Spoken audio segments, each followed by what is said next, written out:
What is BRI and how does it improve the livelihood of people around the world?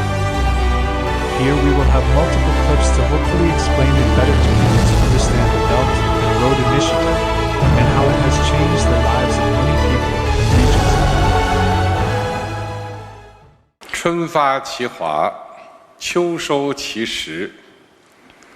共建“一带一路”倡议提出10年来，中国同各方合作伙伴一道，弘扬和平合作、开放包容、互学互鉴、互利共赢的丝路精神。我们开展了数千个务实合作项目，收获了实打实、沉甸甸的成果。共同绘就连接世界、美美与共的壮阔画卷。共建“一带一路”追求的是发展，崇尚的是共赢，传递的是希望。纵观人类发展史，唯有自强不息、不懈奋斗，才能收获累累果实。共建“一带一路”走过了第一个蓬勃10年，正值风华正茂，吾当昂扬奋进，奔向下一个金色10年。 Even in the 1960s, when China was so poor, China was already in Africa helping them build railways. Where was the West in the 60s, or 70s, or 80s, or 90s, or where's the West now? They keep coming up with all these alternatives to the Belt and Road, but they haven't done it in history and they're not doing it now.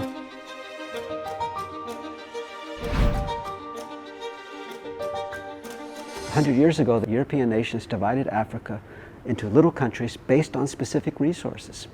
They developed infrastructure to export everything from Africa, but they didn't develop Africa itself.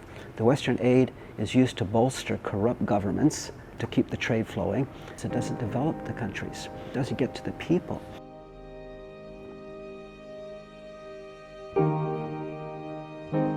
I show my students a map of Africa. You can put China, United States, and Europe inside Africa. It's that big. It's not only gigantic, richest in resources. Every resource you can imagine, they're incredibly rich. And yet, it's the poorest place on earth. For a decade, the West has been saying, we can do better. We have a better plan. They're rich. But they don't do it. But China actually did it. Because Xi Jinping, like he's long said, just simple aid creates poverty of spirit. So this Belt and Road Initiative, it's also built out upon China's experience. Instead of just giving billions in aid, China is going to Africa and building the infrastructure.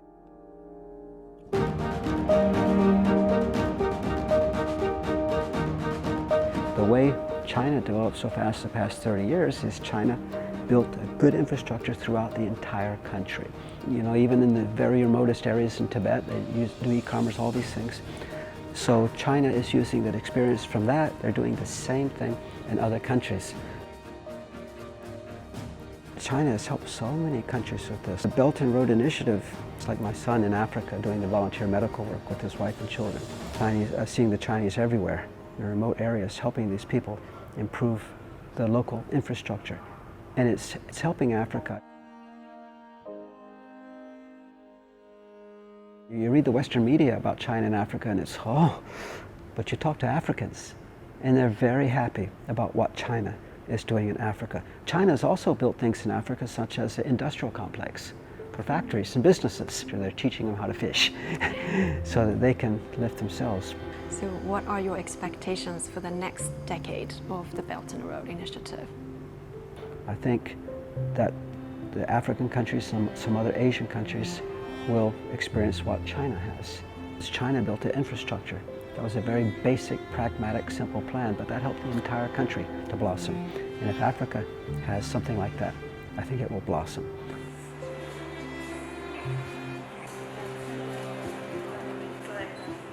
The non-Western countries are increasingly seeing there's no future continuing on as being puppets of these Western countries that have not helped them in centuries.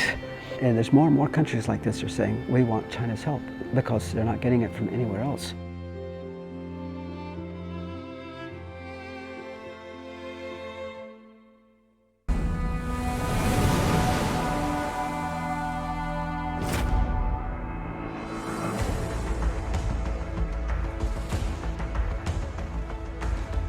Everyone was talking about how the government is going to build a new railway, that it's going to bring a lot of change to our country.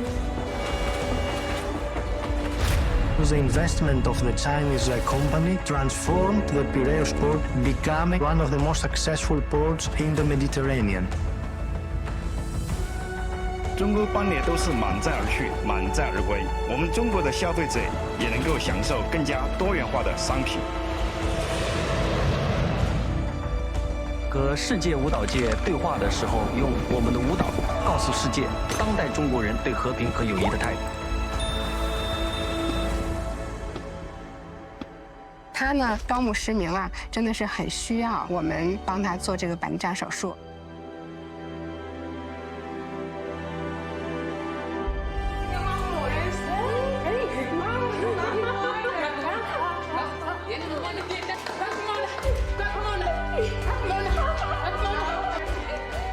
Di bumi na cara mau kuang kena, nang kami juga gazare lan yang deh, kuang gazare len pandu.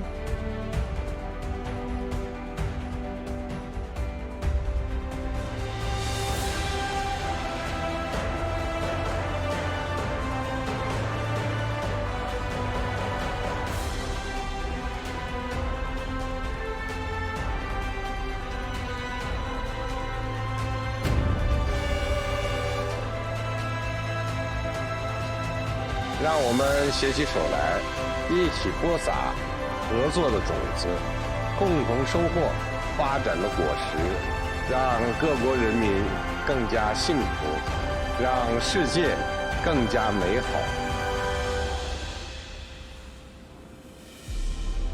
A leader of a Malaysian youth group attending an exchange event in Beijing said the China-proposed Belt and Road Initiative has created job opportunities for Malaysians and helped foster economic growth. We're delighted to see and witnessing the inception of Belt and Road Initiative. I think the most significant project in Malaysia under the Belt and Road Initiative is the East Coast Rail Link. During the construction period, our youth involved in the construction work also. Yeah, so I think this indirectly provide more job opportunities for our youth. We can see a significant economic growth and improvement throughout this Belt and Road initiatives, as well as the talent recruitment and fostering the growth of technologies achievements, and also the agricultural technological sharing, and also many improvements in different other fields, for example education and research.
I really like the concept of the Belt and Road Initiative because as one of the central pillars is about infrastructure and connectivity, and that is to facilitate projects that would enable regional cooperation.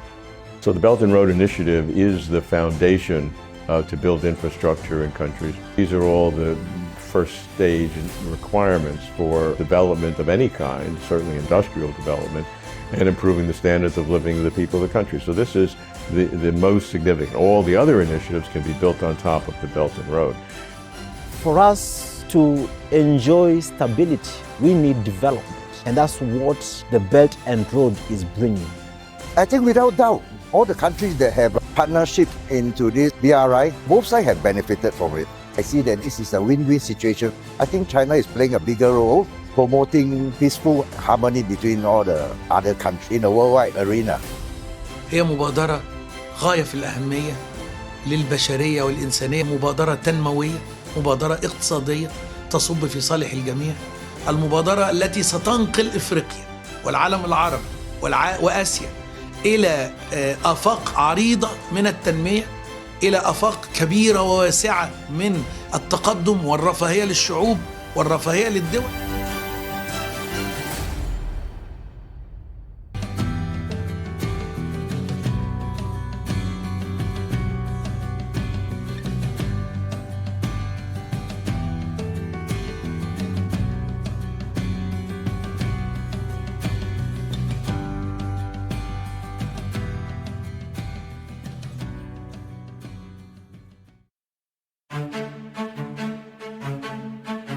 As the first transnational railway built under the BRI, the China-Laos Railway turns landlocked Laos into a land-linked country. However, the unruly Mekong River once presented a seemingly insurmountable obstacle. Little by little, bit by bit, the 1,459-meter Luang Prabang Bridge across the Mekong River was built in northern Laos. This tiny thread seen from space links vast areas of land and greatly unlocks the country's potential. According to a World Bank study, the China-Laos Railway could raise Laos' aggregate income by up to 21% over the long term.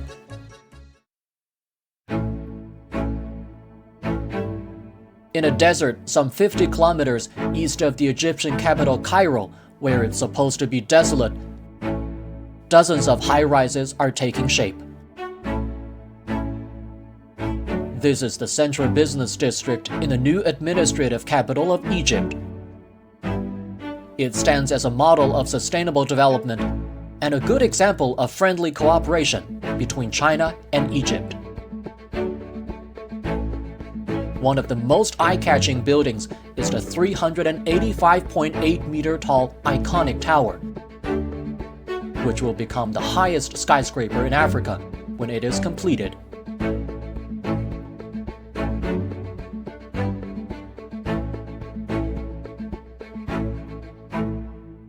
Also in Africa, a China-financed solar power plant helps Kenya's quest for green development.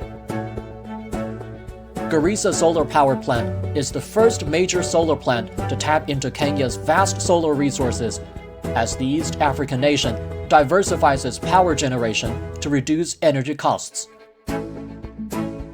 According to Kenya's Rural Electrification and Renewable Energy Corporation, the electricity generated from the project is enough to power 70,000 homes, offsetting some 43,000 tons of carbon dioxide emissions annually.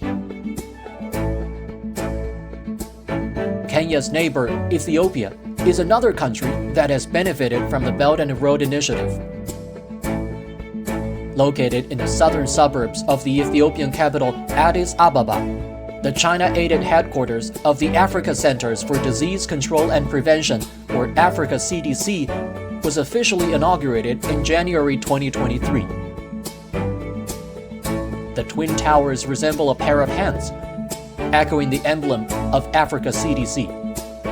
Many believe the state-of-the-art headquarters would enable the Africa CDC to better play its role of coordination, mobilization, and emergency management in public health across the continent.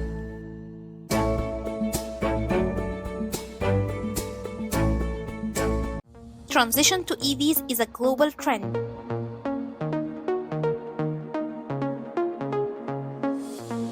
Who's the trendsetter?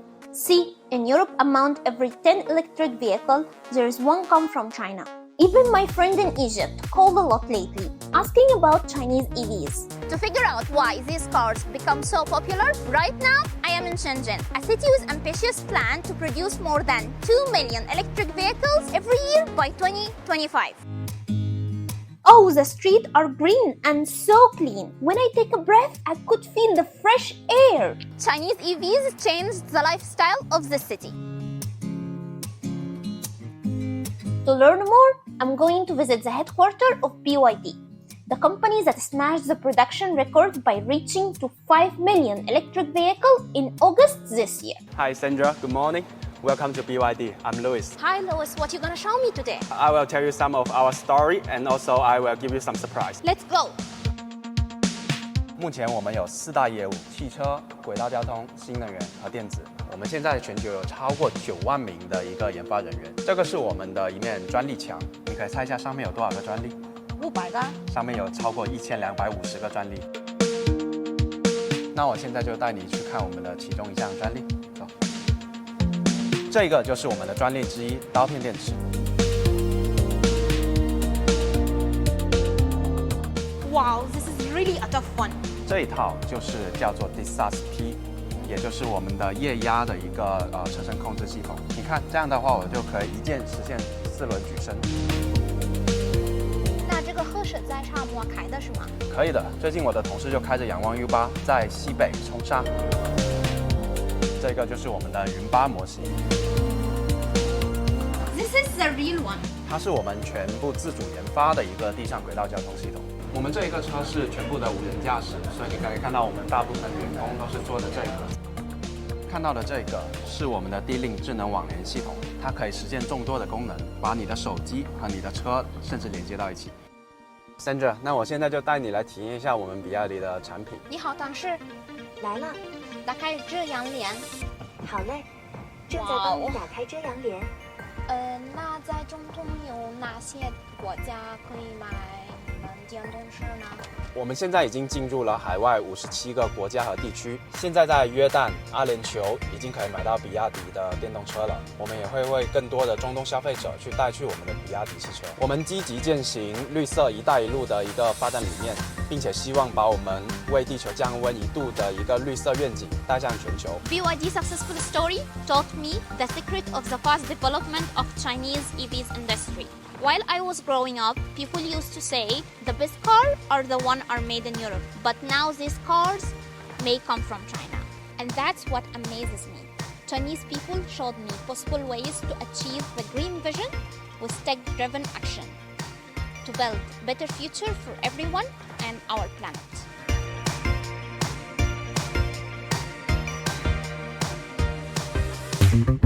At the venue in Beijing, delve into the Third Belt and Road Forum for International Cooperation with semi-spotlight.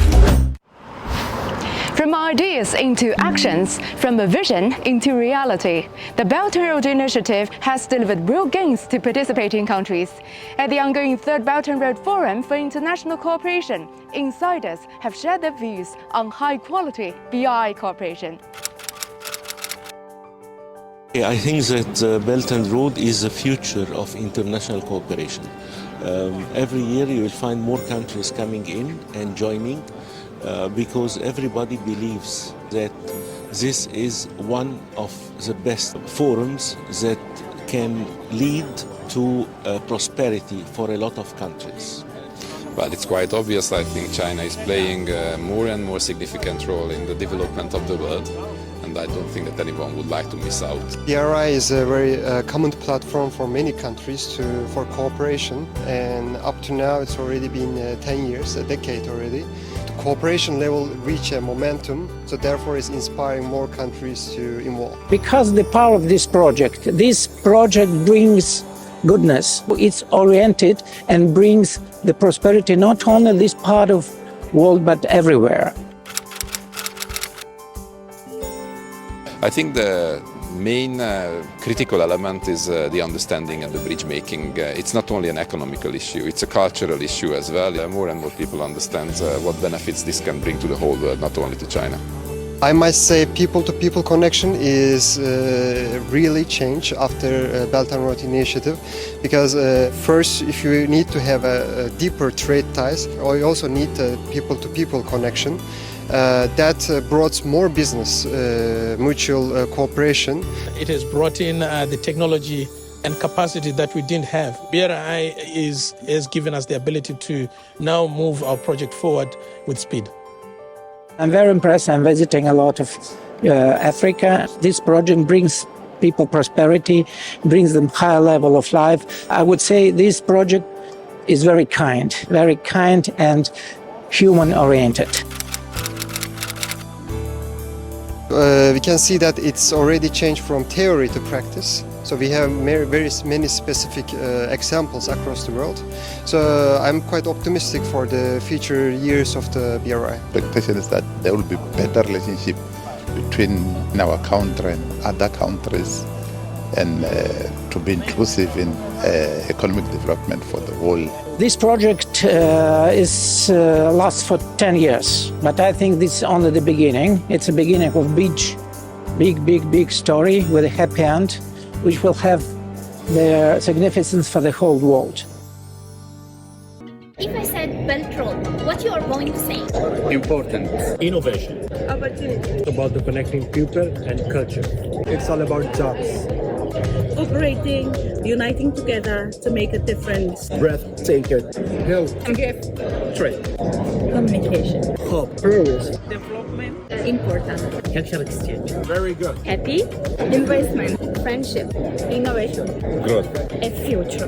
Partnership. Infrastructure. We support it. My expectations are that there will be many opportunities to exchange best practices, to learn more about the Belt and Road Initiative, to also explain to the participants and the attendants the kind of work that we do under the UN Convention Against Corruption. Wally noted that the BRI, with its focus on connectivity, poverty reduction, and job creation, has been contributing to a number of the UN SDGs. And it has been successful in creating jobs in a number of countries, then it is contributing to reducing poverty levels. The World Bank has estimated that by 2030, BRI-related investment could lift 7.6 million people out of extreme poverty and 32 million out of moderate poverty. This is a large number, and the Chinese experience in and of itself in helping people get out of poverty and in industrialization has a lot to offer to other countries and to learn from. I think the only way forward is for the world to work together and to increase international cooperation and to increase dialogue among countries.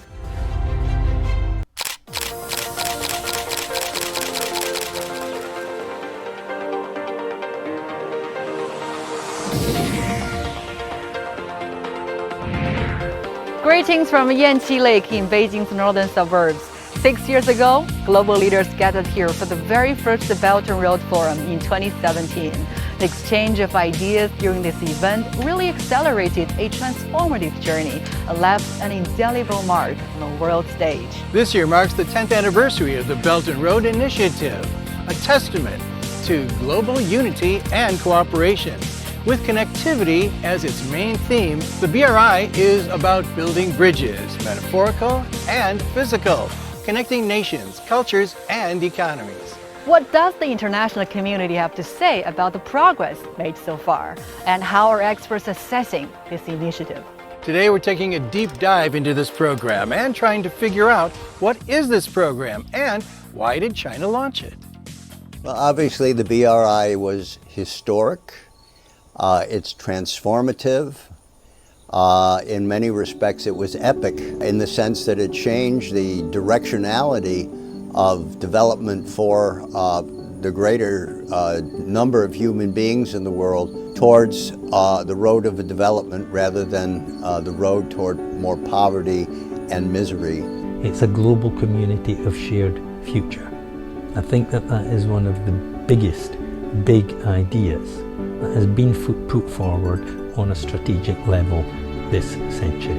It's not just a concept. I think the global community of shared future is made very concrete by the Belt and Road Initiative. And China's conscious that it needs to do that not just for its own benefit, but for the benefit of the global community. China's Belt and Road Initiative, int'l, is perhaps the cornerstone, has been, of China's foreign policy and interaction with the world. It's a major vision because it addresses perhaps the world's biggest problem, which is economic inequality in the developing nations of the world, and particularly the poorest nations, those that need the most development. And China recognizes that infrastructure, roads, railways, power plants, telecom, are the critical factor in enabling a country. It's not the total solution, but it is the first solution. No, I think the one that has struck me the most has been the Belt Road Initiative. This was a major change, so he really deserves to be commended for this. It's not a club. It's a set of relationships, a set of linked projects connected with each other. That's my understanding. In that sense, of course, it's very inclusive. It's much closer to being a community than to being an organization. The Belt and Road policy, which is working with countries that have shared needs and also shared challenges of economic development, where China's experience can be shared and can be borrowed and adapted to local circumstances. It's not just about creating a system which is determined by one set of rules, but one which has rules that are appropriate for each country, each circumstance, each region. But he's looking at how nations and people can work together in a synchronistic and synergistic way. I'm intrigued to learn how the progress of the initiative has affected the involved nations and the global economy in general. I have some statistics to share. Over 3,000 cooperation projects have been initiated, joining in nearly $1 trillion in investment.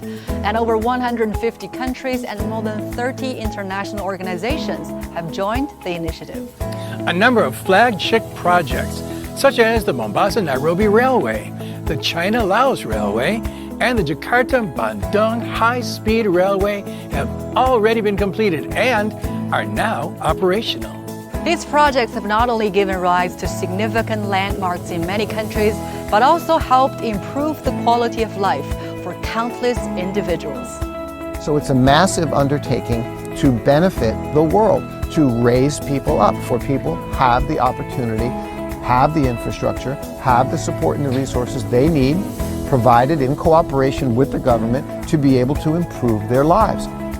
Just like we saw happen here in China. You've got countries with very, very different economic orientations and political systems are in the Belt and Road Initiative. But the one thing that these countries agree on is that they want to get on with their own economic development.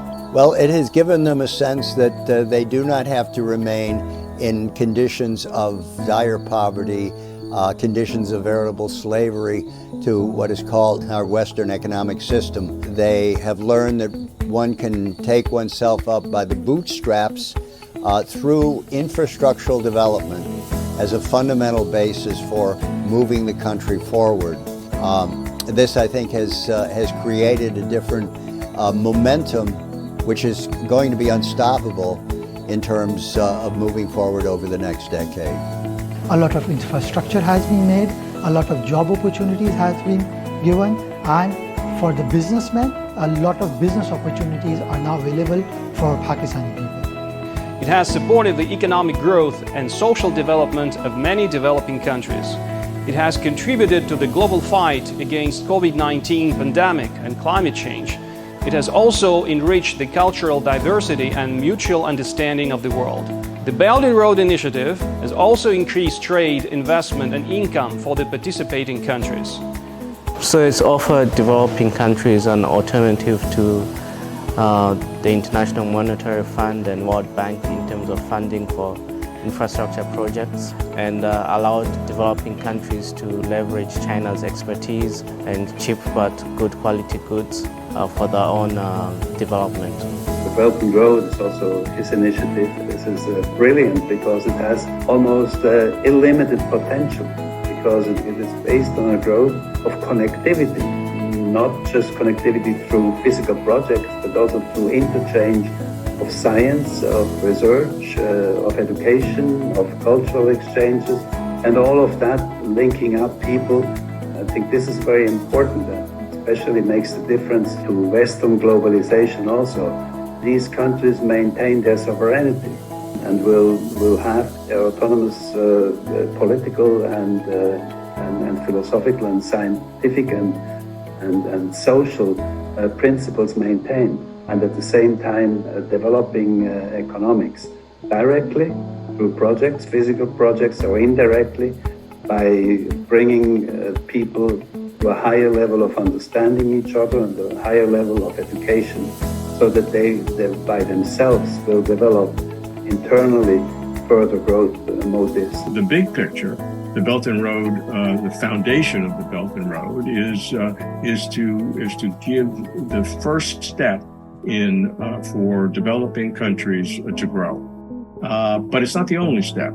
And so more recently, in the last couple of years, China, President Xi announced the Global Development Initiative, which uses the infrastructure now to do various specific things like special economic zones, which of course China is the world's expert on, promoting healthcare, education. All of these other kinds of things are built on the Belt and Road infrastructure that has occurred. So it's a very natural progression from the Belt and Road, which continues, to now the Global Development Initiative, and then ultimately the Global Civilization Initiative, which takes a broader vision of each of these countries working together.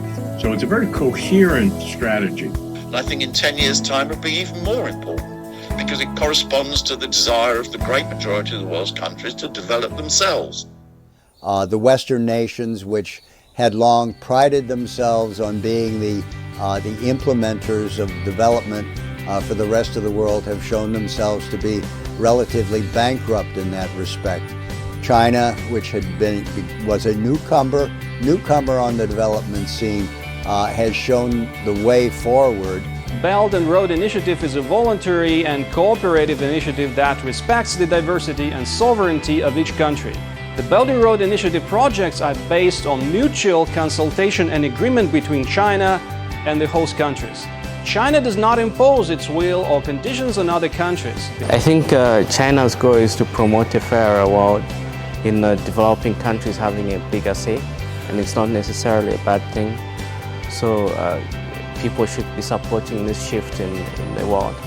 The principles of the Belt and Road Initiative are win-win cooperation, mutual consultation, and coordination between the development plans of the BRI and the plans that have been developed within the nations themselves.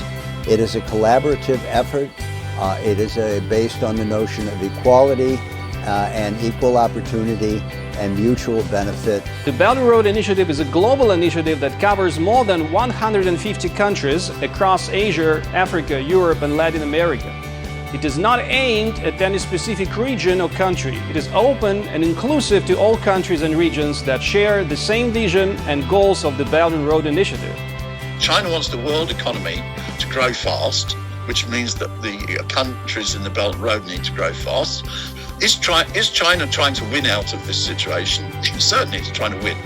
But it's trying to win not at the expense of other countries, in that it's a win-win for other countries.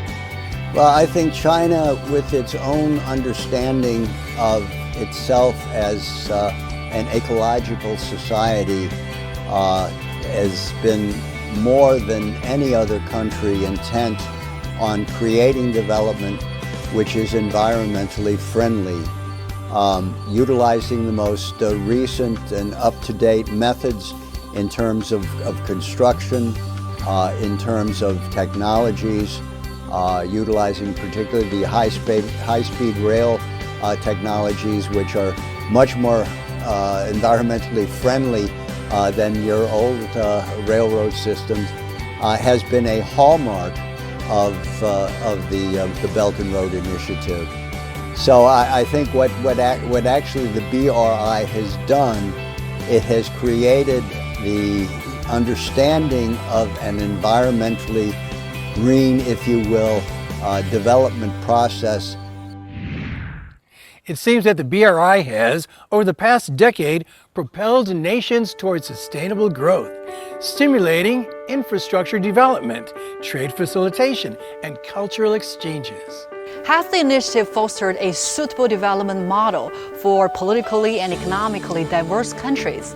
Instead of participating with China in a way that would be relevant to their using their own capabilities to help in raising the massive humanity up to a level of modernity, they have chosen to attack China for what they're doing, trying to pose so-called alternatives to that, which really have never shown themselves as a real physical alternative. It's a matter of the West sees itself as determining the history of the world, but as we see today, the Global South is now rising on the basis of the confidence that has been instilled in it by the effective work of the BRI, by the development of China as a major force in the world. I think we have to understand that BRI is one component of what China calls major country diplomacy, and it links fundamentally to these ambitions for mutual development, peace and prosperity, but also what Xi Jinping terms building a shared future for humanity. In the past decade, we have witnessed a tapestry of remarkable achievements. The roads, bridges, ports, and railways have turbocharged economies, created jobs, elevated millions from poverty, embodying the spirit of cooperation and progress. To mark the BRI's 10th anniversary, China is hosting the 3rd Belt and Road Forum for International Cooperation, with participation of over 140 countries and numerous international organizations. It's a vital platform for further high-quality cooperation planning. As the next chapter of BRI unfolds, it reaffirms a commitment to a better future, one where prosperity and progress are shared by all. This year marks the 10th anniversary of the Belt and Road Initiative. Over the past decade, the BRI's Circle of Friends has continued to expand, involving countries in different regions at different development stages. Why is it so popular? Here, I try to find the answers. C. Pepe Maho is a journalist from Lesotho, a country in southern Africa with a population of only 2.2 million. As the only Lesotho journalist at the forum, his trip to Beijing was not easy, which took him nearly 30 hours. From the beginning, most countries did not understand. When some are going stage by stage, no one wants to be left out of it. It can actually help our economy to grow.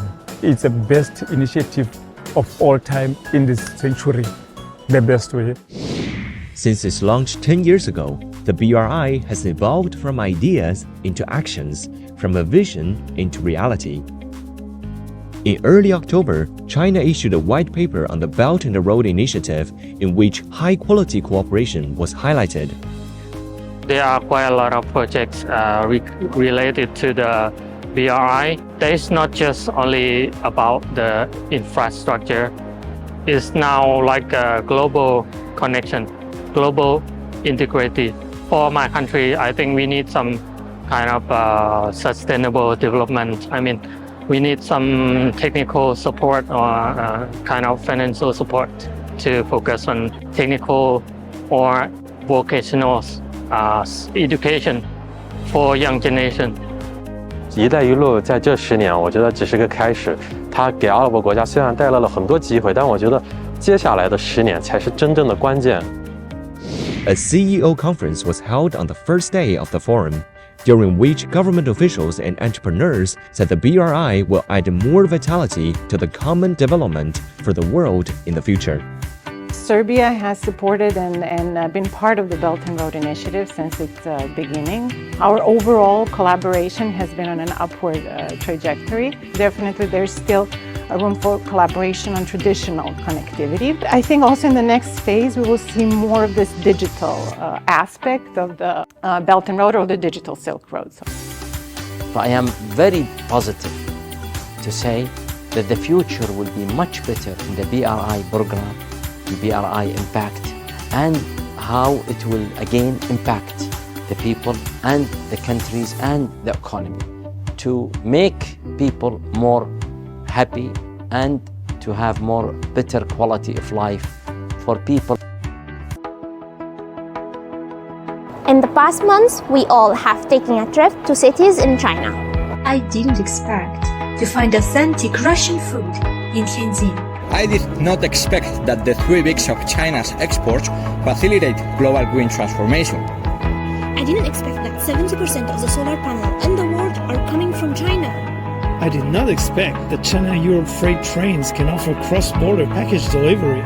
See, all these unexpected things can be seen as a result of the Belt Road Corporation. But unexpectedly, I think there's some Western media just criticism this initiative. I don't think their criticism have any merit, right? What do you think? Well, now that we're out of the forum, how about we ask some international guests how they feel about it? I think that's a good idea. What do you think? Okay, let's go. Okay, let's go. Some people have criticized the Belt and Road Initiative, saying that only China has benefited from it. Let's talk to some experts and hear their opinions. It's not fair.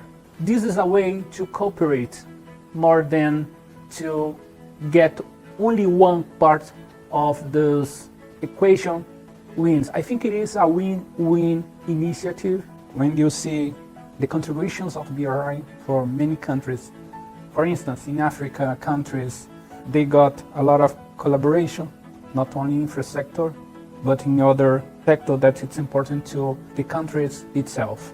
I followed the Belt and Road Initiative over the last 10 years, and I found out that there's a lot of a positive impact, particularly in developing infrastructure in many countries. Indeed, this is a very grand project, and of course there are many things within the project which is useful for many countries, including Central Asian countries too. Some Western media have been repeatedly raising an issue of the so-called debt trap outcome of Belt and Road Corporation. Let's hear experts' views on this. The credits need to be returned. It's clear for all nations, including Uzbekistan. It's up to also nation who's receiving in which sector they would like to use this. To create a good trade, you need a good role. So for infrastructure, for industry, and other spheres which is needed to of course investment, and China, one of the biggest investor in Uzbekistan. Some other countries feel critical because they are lost their involvement or influence in some of the countries. So I think this is the opportunity for many countries to receive financing that otherwise they don't get. But in terms of risk, in terms of destination of the FDIs, the investors, the common investors, don't look for many countries, the developed countries as I'm talking about. But the point is, without this initiative, what kind of source the countries could count? So it's easy to criticize, but to make actions like that, that's not a simple action. Some Western media are promoting the idea that the Belt and Road Initiative is an attempt by China to create a bloc of like-minded countries to confront the West.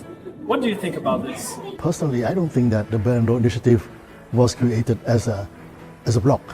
This Belt and Road Initiative offers an international cooperation, deeper global engagement, looking at multilateral diplomacy for the prosperity of all. I think it is not true that it's a thing that will only put China in first place, but in my view, the new way to finance the countries, the new way to get access and connectivity around the world. And of course, the benefit will be the global south, because the developed world, the Western world, don't care much for this development. And BRI is open concept, and there are a number of European nations who is a member of BRI. So we could say BRI is one of the most openest project, and up to the nation to participate or not. About the perspective of the initiative, let's listen the participants' opinion.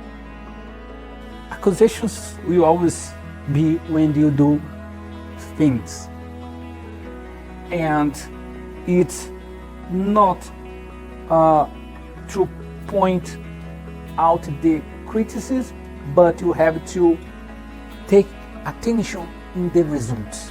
I think this kind of initiative is the way to look for the future and bring the countries together in a common sense that will transform the world. So it's an opportunity to foster collaboration between countries, collaboration between people, and finding a way to build a better world in the future, looking at a keyword which is to look at shared prosperity. Hey guys. Hey. How did it go? Well, they disagree with these accusations. Some of them would never even have believed how much the Western media is biased against the initiative. As an old Chinese saying goes, the eyes of the publics are sharp, but I want to say the eyes of the people around the world are also sharp. The commissioner said Hong Kong should leverage the going global efforts of its local businesses to support the BRI, while also exploring its potential in bringing in. 走出去的时候，更加重要的就是引进来原先国家的企业，他们对内地市场非常感兴趣。那用好香港这个国际融资平台，香港的专业服务平台，把可能他们的企业的公司的基地放在香港，然后用香港作为内地市场一个窗口，我觉得这个也是未来我们看得到一个大趋势。 This year marks the 10th anniversary of China's Belt and Road Initiative, or BRI. But what exactly is it? What does it do? Who takes part and what is the goal? And is it really just debt trap diplomacy? Today I'll break it down for you in simple terms and share some facts even most Chinese people don't know about. I'm Andy Borham from Reports on China, and this is China Unveiled.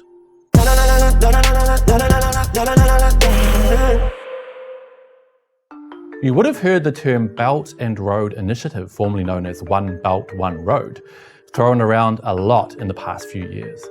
But if you get your news from Western or Western influenced sources, there's a high chance that you don't know the full story, and that your image of it has been muddied into something altogether negative. Today I'll tell you why it is anything but.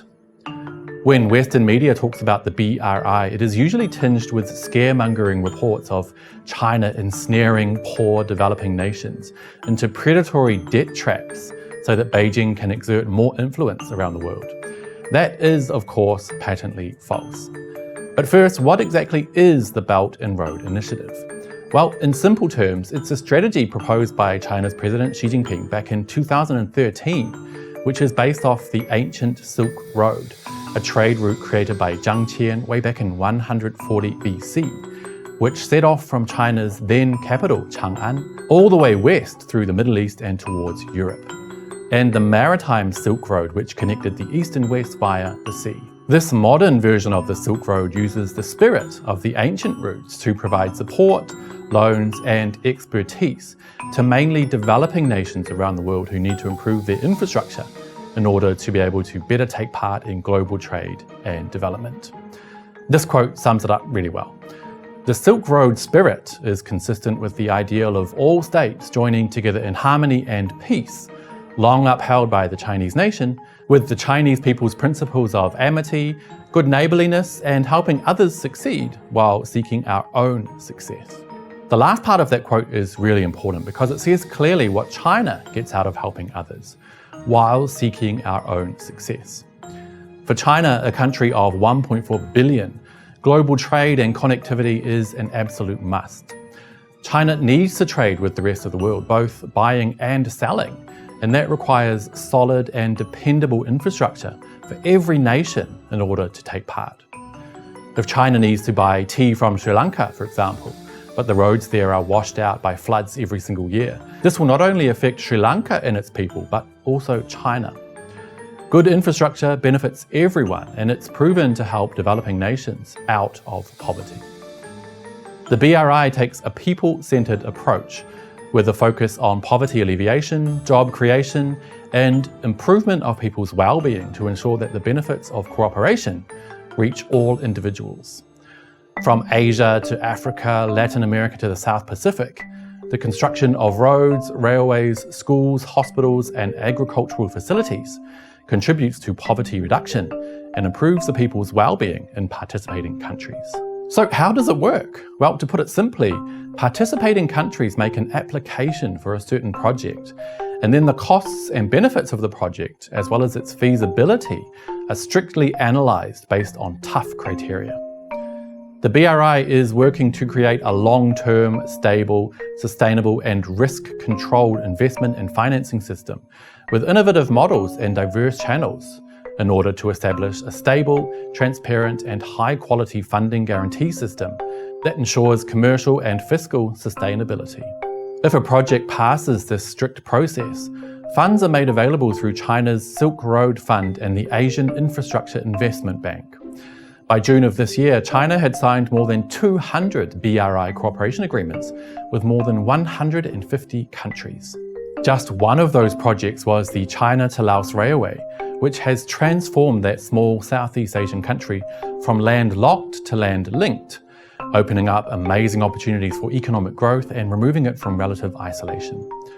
The project created Laos's first ever railway and has literally opened a new chapter for its 7.4 million people. But what about the so-called debt trap diplomacy? The idea that China wants to purposefully put countries in debt that they can't pay back as a way of sneakily gaining more power around the world. Well, basically, it's just more fake news from the Western media. Like I said before, the BRI has strict criteria, with debt sustainability being a major factor. China, together with 28 other countries, created a set of principles that encourage participating governments, financial institutes, and enterprises to attach great importance to debt sustainability and to improve their debt management capability. And here is an important fact for you. Not a single participating country has fallen into a debt crisis as a result of taking part in the Belt and Road Initiative. A lot of people will use Sri Lanka and the Hambantota port as an example, but that is just more disinformation from the West. Sri Lanka did fall into a major debt crisis, but it was mainly due to debt owed to Western nations and global financial institutions. Here are some important numbers. A massive 80% of Sri Lanka's debt is owned by private and public Western institutions. And China's share, despite helping to build massive projects in that country, just 10%.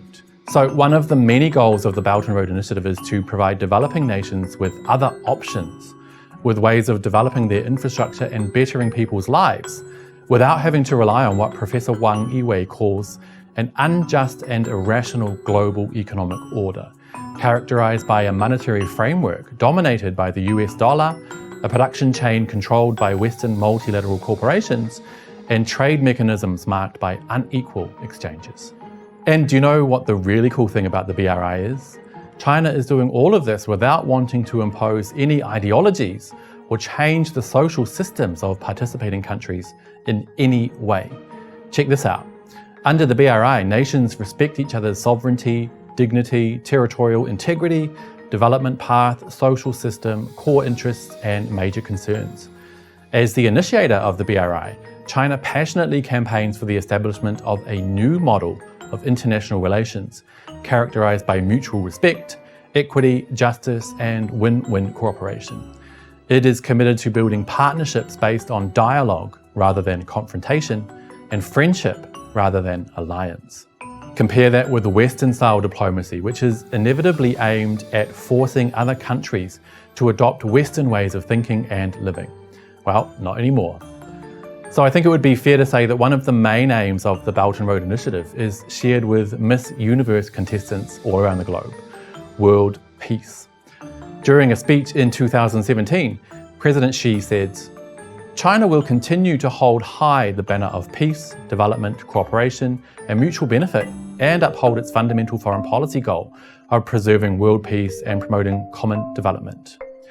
He added that China is committed to strengthening friendship and cooperation with other countries and forging a new form of international relations, featuring mutual respect, fairness, justice, and win-win cooperation.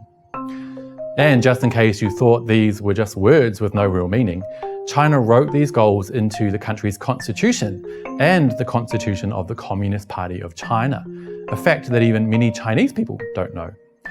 In 2017, the Belt and Road Initiative was first written into the party constitution, making them a legal requirement.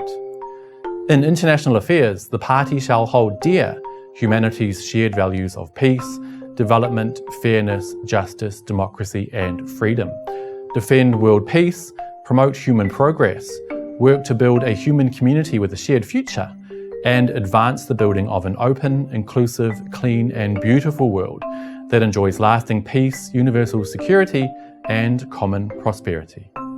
Below that, the Constitution mentions the Belt and Road Initiative by name as a way to achieve those goals. So basically, you guys, China is not only committed to making the world a better place using the Belt and Road Initiative, but they're literally required to by law. Can you imagine if the USA, for example, added world peace into their constitution? I can tell you now the world would be a much better place. And that, my friends, is why I wholly support the success of the BRI, and I hope you do too. Let's make the world a better, brighter place together. See you next time.